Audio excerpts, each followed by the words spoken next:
자, 24번 문제도 거의 유사한 거예요. 역시 대항력에 관련된 우리 케이스 하고 있잖아요. 그죠? 대항력에. 자, 대항력을 갖춘 임차인의 임대차 보증금 반환 채권에 대한 압류 정부 명령이 됐대요. 아까 유사한 건데, 값. 역시 값이 임대인이에요. 을하고 을이 임차인이에요. 그 다음에 여기에 이 1번 임대차. 자, 요 병이 여기에 정부명의 정부명의를 받은 거예요. 그 지금 우리 가압류 가처분은 많이 들어보셨는데 정부 추심명령은 조금 낯설 거예요. 가압류 저거하고 유사한 제도예요. 그런데 이번에 두 번째로 정부명령을 받았고, 근데 갑이 정한테 건물 양도의 매매,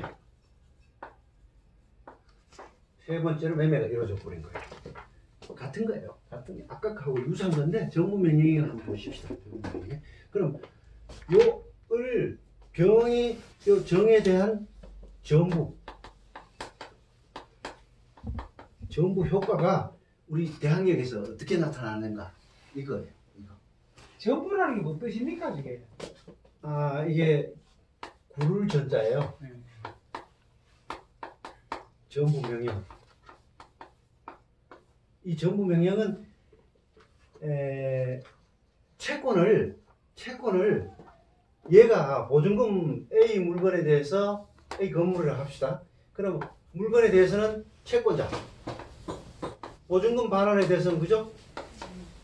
얘 을이 또 채권자다. 보증금 반환. 여기 대해서 을이 채권. 요 을의 채권을 병한테 넘겨버리는 거예요. 자, 우리 간단하게 추심명령하고 한번 두 개를 간단하게 비교 한번 해볼게요. 추심명령하고 정부명령이라는 게 있는데, 이거 일종의 민법의 채권 양도 있죠.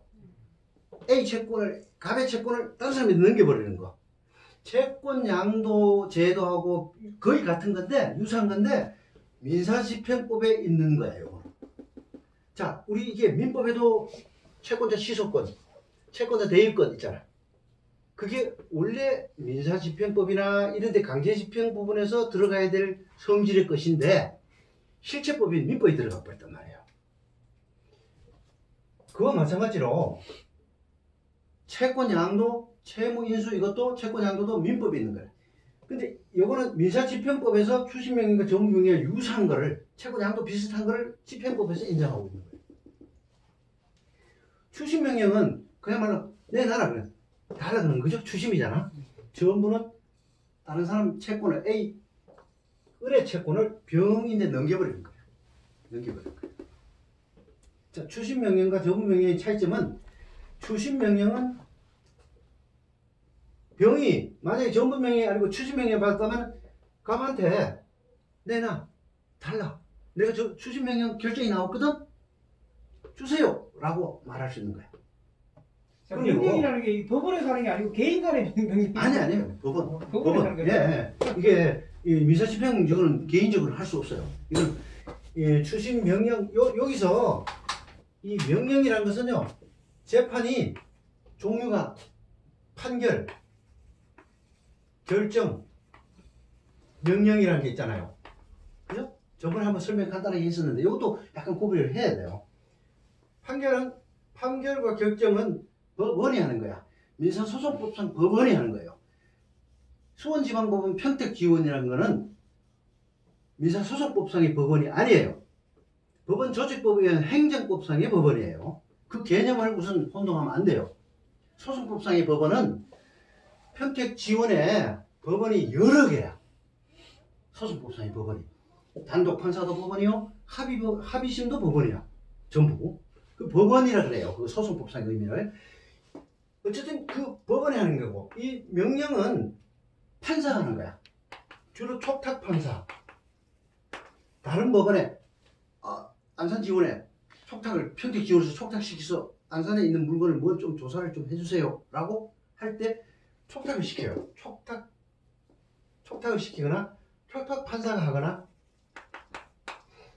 그 다음에 자체 내에 자기 합의부 세 명이 재판관이 있으면 3명의 재판관 중에 그 중에 한 부원을 명령을 줘서 어떤 조사를 명령을 하게 할 수도 있잖아. 사전 조사를. 그죠? 예를 들어서 의료사고 같으면은 의료사고의 증거조사 같은 거. 증거조사 절차를 3명의 법원이 3명으로 구성된 합의부인데 그 중에 한 명의 판사에게 명령을 줘서 이걸 조사를 시킬 수가 있단 말이에요. 그럴 때 하는 걸 명령이래. 그래, 명령은 판사가 하는 재판이야. 이거는 법원이 하는 재판이에요. 소송법상의 의미의 법원이에요. 법원이 하는 재판이야. 이런 것 중에 여기는 추심명령과 정부명령은 명령이라는 말이 붙었지만은 촉탁판사나 그 명령을 받은 판사가 하는 게 아니고 법원이 하는 거예요. 그럼 성질상 이거는 일종의 결정이야. 법정 성격은 결정이에요. 이건 조금 어려울 수 있어. 헷갈릴 수 있어. 그러나 소송법상의 의미가 이렇다는 거, 소송법상 의미의 법원은 다르다 하는 걸 그렇게 아시고. 우리가 비근한 예로, 임차인이 살다가 나갈 때 계약기간 다 됐는데 임대 보증금이, 갑이 보증금을 안 내죠. 그러면 뭘 하고 합니까? 응? 뭘 하나? 안 내주면 가압류 하든가. 가압류 말고, 가압류는 집행법원에 있는 거고. 주임법이나 상임법에서 바로 인정하는 게 있잖아. 임차권. 오케이. 임차권 등기 명령 있잖아. 임차권 등기. 임차권 등기 명령을 하고 나간단 말이야, 얘가. 그러면은 이사를 가도 대항력이 상실되지 않고 잔존한단 말이야. 이럴 때 요 명령은 법원이 하는 재판이야. 소송법상에. 명령이라는 말이 붙었지만은 이게 판사가 하는 게 아니고 법원이, 소송법상 의미의 법원이 하는 거예요. 그러면 성격이 뭐? 결정이야. 이쪽이야. 판결은 모두 변론 중에서 심리를 완전히 해가지고 해야 돼. 그러나 얘는 결정은 심리를 할 수도 있지만은 심리를 안 할 수도 있어요. 서류 재판으로 끝내볼 수 있어. 그리고 정부 명령을 서류를 보고 할 수도 있단 말이에요. 그래서 명령이라는 말이 붙어 있어도 소송법상의 성격은 결정이다. 법원이 하는 재판이다. 그래, 이건 뭐 우리가 논외니까 일단은 여기 깊이 여기까지 고렇다는 거 알고요. 너무 깊이 들어갈 필요는 없고. 자, 여기서 추심명령이 성격은, 법적 성격은 결정이다. 법원이 하는 재판이다. 판사가 하는 게 아니다. 이 말이에요. 자, 추심명령은 추심하는 거야. 한마디로. 추심을 인정해가지고. 그러면은 예정에 갑이 추심을 병이 받아냈는데 빈털털이야. 갑이 없더라 이거야. 플라리 두 쪽밖에 없더라.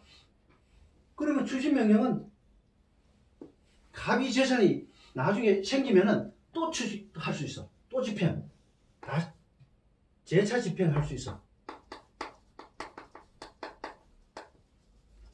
정부 명령은 얘 채권이 아예 이쪽으로 넘어와 버린 거예요.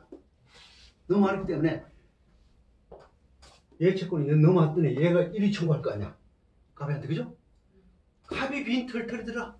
빈털털이면은 어떻게 되냐면은 정부 명령은 빈털털이면은 아웃이야. 끝이야. 그럼 누가 어느 게 더 좋을까? 채권자가. 장단점이 있어요. 추심 명령이 더 좋을까? 재차 집행하니까. 그죠? 저 좋을 것 같지?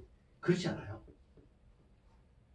재차 집행할 수 있지만은 계속 빈털털이더라. 그럼 못 받을 수도 있어. 정부 명령은 예를 들어서 반대로 갑이 확실한 재력이 있더라. 돈이 있더라.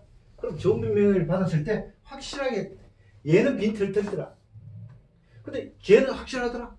그럴 때 정부가 확실 낫죠. 정부 명령은 다른 사람의 채권을 배제해버리고 아예 병의 채권으로 바꿔버리는 거야. 그래서 반드시 이게 낫다, 반드시 이게 낫다 할 수가 없어요. 케이스 바이 케이스야. 달라요. 요거는 재차 집행을 할 수 있는 대신에 2번, 3번 집행해봤자 안 나오면은 그 추심을 하면은 추심재단은 일종의 추심재단, 병이 집행을 받아온 걸 지 혼자 꿀꺽 못한단 말이야. 우리 적어도 경매도 그렇잖아. 경매 배당 정 안 되면 안분 배당 하든지 뭐 우선순위 자르고 하래. 최우선 그다음에 안분 배당 하잖아, 그죠? 그거 마찬가지로 추심 신고를 해야 돼. 추심 신고. 얘가 갑이 병이 추심 신고를 반드시 해야 돼요. 추심 신고 안 하면은 효력이 없어. 꽝이야. 추심 신고를 하면은 법원에서 공지하면 다른 채권자가 병하고 무기 얘들이 막 달려들 수도 있어. 추심재단에. 야, 이 병이 고생해가지고 다 추심받아놨더니 나도 주소 뭐 배당 신청하듯이 민사집행에 우리 경매 배당 신청, 배당재단에 배당 신청, 배당 요구를 하듯이 그렇게 할 수가 있어요. 그러면 추심이 무조건 좋은 것도 아니에요. 되게 케이스 바이 케이스라. 그 연은 너무 깊어. 그러면 그 병이 가압류랑 전부명령이랑 이렇게 소를 제기했을 때 법원에서 이렇게 가려서 이렇게 해주는 건가요? 아니면 제가 가압류 신청했을 때 가압류 나오고 뭐? 아니 전부명령은 내가 요청에 했는데 압류 및 전부명령이야. 압류를 당연히 한다고. 소를 어떤 식으로 신청을 하는? 신청? 네. 소 신청은 그거는 우리 법원 하는 방법을 말하는 거잖아. 실무 방법. 그 압류 및 전부명령 신청서라고 있어. 그 압류 및 전부명령 신청은 너무 나아가 버려서 그 우리 내 카페에 서식이 올라가 있을 거야. 가압류하는 게 가압류하는 게 낫냐 이거 하냐 어느 게 더 낫는 게 아니고 이거는 그때 케이스에 따라서 상황에 따라 달라지는 거야. 상황에 따라서. 그리고 이거는 압류 및 전부명령이기 때문에 벌써 본안 쪽으로 한번 가는 거야. 가압류는 그야말로 내가 또 본안 소송 하기 전에 주로 하는 거야. 응? 그렇잖아. 본안 재판을 받고 네. 본안 법원으로부터 그래 너 병이 채권을 가지고 있는 거 확실하네 라고 판결이 나면은 결정이나 판결이 나면은 그걸 가지고 압류 및 전부명령을 한다는 얘기야. 그 후에요. 그렇지. 본안 판결을 받아야 돼 이거는. 그래 상황에 따라 다른 거. 그거는 만약에 가압류 지금 가압류 단계는 아니지. 얘가 전부명령이 났다는 얘기는 가압류를 이미 끝나고 가압류 여치 말할까. 네. 가압류를 얘가 했든 하고 압류를 왔든 만약에 가압류를 했다면은 얘가 가압류를 했다면 압류 및 전부명령 할 때 가압류에서 본압류로 전이하는 바꾼다고. 압류로. 가압류에서 압류로 바꿔줘야 돼. 그걸 했을 것이고 얘가 가압류를 안 했을 수도 있거든. 가압류를 안 했으면은 바로 압류 및 전부명령을 받았다는 얘기는 가압류는 안 했지만은 본안 재판을 받아놨어. 본안 판결을 받아놨단 말이야. 그럼 본안 판결 가지고 들어왔다고 봐야 돼 이거는. 압류 및 전부명령.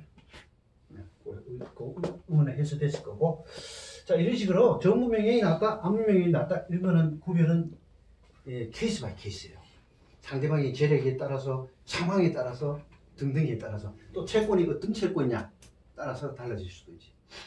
자 하여튼 본안 판결을 받았을 때 추심명령을 받을 수도 있고 전부명령을 받을 수 있다. 이거 약간은 알고 계셔야 돼요. 추심 전부 이걸 다른 사람 채권을 스스로 자 민법의 채권 양도는 당사자끼리 양도를 하잖아. 계약이야 일종의. 당사자끼리 넘기지만 여기는 당사자끼리 넘기는 게 아니라 집행법원을 통해서 강제로 넘겨버리는 거야. 전부명령. 그런 차이만 있을 뿐이지 채권 양도하고 유사한 거야. 자 우리 본론으로 들어가서 여기서 추심 및 전부명령이 됐다. 그럴 때 봅시다. 자 임대인으로서는 어떻게 되나? 제3채무자인 임대인은 정부 채권자 예인대 아까처럼 예인대 의무를 부담만 하지만은 사고 팔고 할 수는 있죠. 네. 똑같아 아까. 전부명령이 됐다 해서 재산 처분 못하는 거 없어. 가업은 자기 재산인데 사고 팔고 할 수가 있어요. 사고 팔고 할 수는 처분을 할 수 있지만은 자 우리 임대인은 사고 팔고 할 수 있는데 자 매도를 해버리면은 여기서 또 우리가 아까처럼 주인법 우리 대항력 공부하고 있잖아요. 그죠? 큰 틀에서 헷갈리지 마시오. 3조 4항 상인법 3조 2항 이게 또 이 대항력 조항이잖아. 그러니까 대항력 조항이니까 또 끼어드는 거야. 그럼 어떻게? 정은 갑의 지위를 승계한 것으로 본다 이렇게 볼 거야. 넘어가 버린다. 넘어가 버리면 얘는 또 어떡하냐 얘는. 골치 아프지잖아. 응? 그게 이제 이번 케이스의 문제예요. 그래서 주임법 3조 3조 4항, 상임법 3조 2항의 규정에 따라서 전부 채권자에 대한 보증금 지급 의무를 면해버린 거야, 얘가. 넘겨버렸으니까. 요 조항 때문에. 독특한 일이 벌어져 버리죠? 넘어간 거를 봐버리는 거야. 그래서 주임법, 상임법 3조 2항, 3조 4항이 엄청난 규정이라는 걸 지금 실감 나죠? 이번 제 강의를 통해서 어마어마한 조항이야, 이게. 이 조항이 전원합의체 판결을 다수율과 소수를 나눠줄 정도로 지금 여기에 대해서는 전원합의체 안 나왔죠, 아직. 지난번 전원합의체 판결의 다수의 견해에 의하면 갑의 지위는 정에게 넘어가 버린 거야. 그럼 얘는 어떻게? 졸지에 정분병이 쟤는 재력이 탄탄한데 얘 빈 털털이야. 빈깡통이야. 그러면 골치 아프시잖아. 이게 또 아까 다수설을 저는 저 합체 판결 다수설이 잘못돼 옳다면은 이것도 또 그런 쪽으로 가야 되는 거야. 계속 논리 일관성 때문에. 그죠? 대부분의 논리 일관성. 그 지금 이런 문제가 있어. 아까 다수설이 입각하면은 그걸 넘어가 버린 거야. 그래 넘어가 버리지. 양수는 얘는 어떻게? 면책적 채무 인수 되죠, 그죠?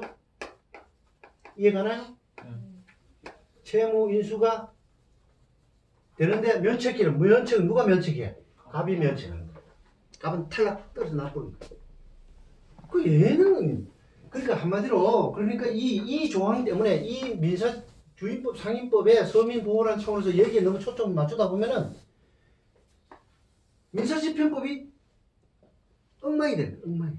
지금 그런 상황에 와 있어요. 그 전원합의체 판결 한번 나오고 나서 내가 볼 때는 이게 앞으로 과연 계속 갈 수 있을런지 또 아니면은 다시 옛날처럼 소설은 옛날에 그 소설이 그게 옛날 견해였거든. 옛날 판결이었다고. 근데 지금 다수를 전원합의체 판결이 나오고 나서 이렇게 혼란스러운데 계속 갈는지 어떻게 또 전원 판결로 뒤집어질는지는 좀 두고 봐야 되겠죠. 요 7번 주석 보세요. 2005년 판결 있잖아요, 그죠? 2005년 판결 7번 주석. 2005년도 판결이 어떠세요?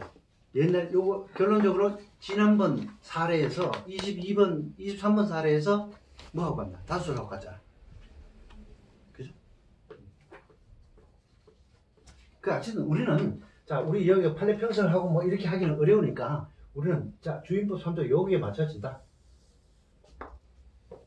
그리고 여기 이 전부명의 효력도 마찬가지. 아까 그 처분 금지효 때문에 뭐 압류 및 전부명이죠. 압류는 가압류나 압류나 마찬가지로 처분 금지효가 생겨요. 그게 민사집행법상의 대항력이야. 일종의 처분 금지효가 생긴다고. 그러면 그 처분 금지효 때문에 얘들끼리는 사고팔고 할 수 있지만은 병한테는 대항하지 못한다. 아까 똑같은 현상이 생기죠. 그거예요. 24번 사례는 그거예요. 전부명령의 추심명령과 그 개념은 다를 뿐이지 가압류했을 때 하고 똑같은 현상이 생깁니다. 똑같은 현상. 법리는 거의 비슷해요. 같아요. 용어만 다를 뿐이고 물론 추심명령 전부명령이 깊이 들어가면 좀 구체적으로 의미는 달라지긴 하는데 그거는 뭐 재판에 붙었을 때 그런 얘기고. 그러니까 병은 그러면 이런 경우는 정한테만 청구할 수 있는 그렇죠. 단순히 가면 병한테만 청구. 얘가 면책적 채무 인수를 해가지고 면책적 얘는 면책적이라는 갑이 탈락되고 떨어져 나가고 정만 채무를 병존적 채무 인수가 아니라 면책적 채무 인수를 되어버리기 때문에 병은 정한테만 청구했냐. 그 억울하지 어떻게 보면 얘가 뭐야 이거 나는 분명히 임대차 1번 두 번째로 압류및 전부명령 했더니 야 3번째 3번째로 매매한 게 주임법 상임법 요 조항 때문에 이런 무시무시한 결과가 뒤틀어지는 결과가 생기는 거예요. 그 민사집행법과의 어떤 마찰이 분명히 있는 거지. 어쨌든 우리는 다수를 가야 돼. 압류의 효력이 거의 무시되는 경향이 되버리는 거예요. 그렇지. 법원이 이게 결국은 이 전원합의체 판결에 결론적으로는 뭐 꼭 꼭 그렇다고 볼 수는 없지만은 이 압류에 정부명예에 반드시 압류가 붙어 들어가거든. 먼저 압류를 하고 정부명예 한단 말이야. 그런데 이 압류의 효력이 처분금지효가 무시되는 꼴이 돼버린 거야. 요런 예를 살리려 하다. 그래서 제가 생각할 때 이게 어쨌든 이게 당연승계로 와도 정의 피해볼 거는 없잖아요. 그죠? 그렇죠. 예.